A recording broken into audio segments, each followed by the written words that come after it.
Hi guys, it's Meredith Rivas on this beautiful Friday afternoon, and I've been thinking a lot lately about the law of attraction and how to apply it in your everyday life. So I thought I would take a few minutes to make this video for you all and talk about some ways that you might be limiting yourself without even knowing it. And the first thing that you could be doing this is letting things that other people say get into your head and making you second guess yourself. This can be hard, but it's also limiting yourself because you're allowing what other people say to determine your worth and what you know you're capable of doing.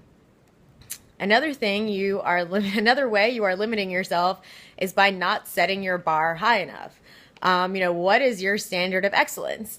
Do you hold yourself to this standard of excellence every day?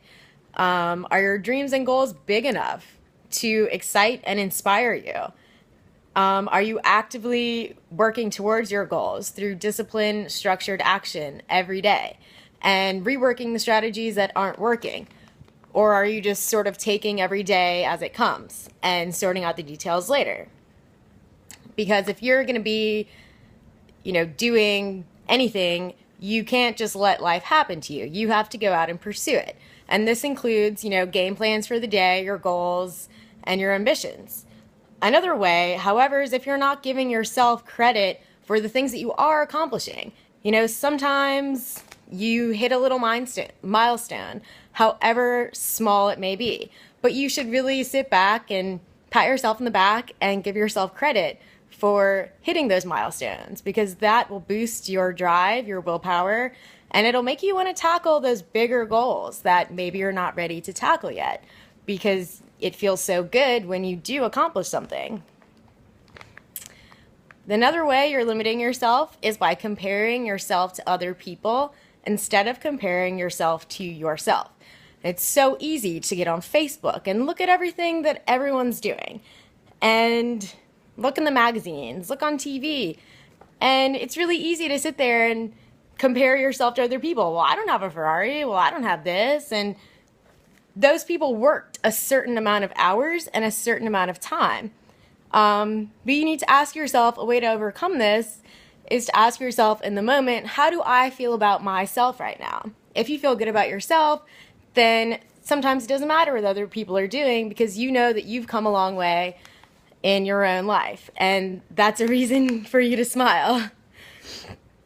Okay, another question for that is, sorry guys, I made some notes and trying to read them and speak at the same time. But what realizations have you stumbled upon lately that maybe takes some time for them to come to fruition? However, the fact that you've realized them and you're on this path to overcoming things is also a good sign that you're moving in the right direction. Okay, really important. You could be limiting yourself if you don't believe that you're worthy of the success that you seek. If not you, who is? If it's not you that can make whatever amount of money you want to make, then who is worthy of it? And you have to feel good about yourself in order for other people to feel good about you as well. It all starts with you and your mind. Okay, and the last way that you're limiting yourself is by putting too much pressure on yourself to do things within a certain time limit. Now, what I mean by this is that some things take a long time to come together. Some things take years, some things take months. And it all just depends on how ambitious you are about going after things, how long it's going to take, and how hard you're working towards these goals. But, you can't sit there and say, well, this hasn't happened yet, so I'm just going to give up on it. Another thing with that is you have to be setting and attaining realistic goals. You can't just give the intention, I want to make $1 million, and then just sit back and not do anything, and then wonder, hey, where's that $1 million? I'm pretty sure I set that intention out there. Well, if you're not doing the work required to make that kind of money, odds are it's not just going to show up unless you stumble upon some treasure or win a lottery ticket. So you have to be doing the work consistent with the sort of outcome that you seek.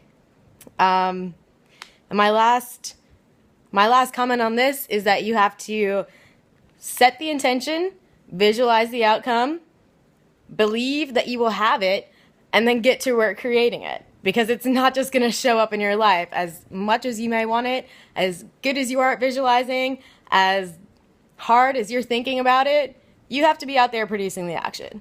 All right, guys, these are my tips for how you're limiting yourself. I hope they're helpful for you this weekend. Maybe contemplate them in your own life.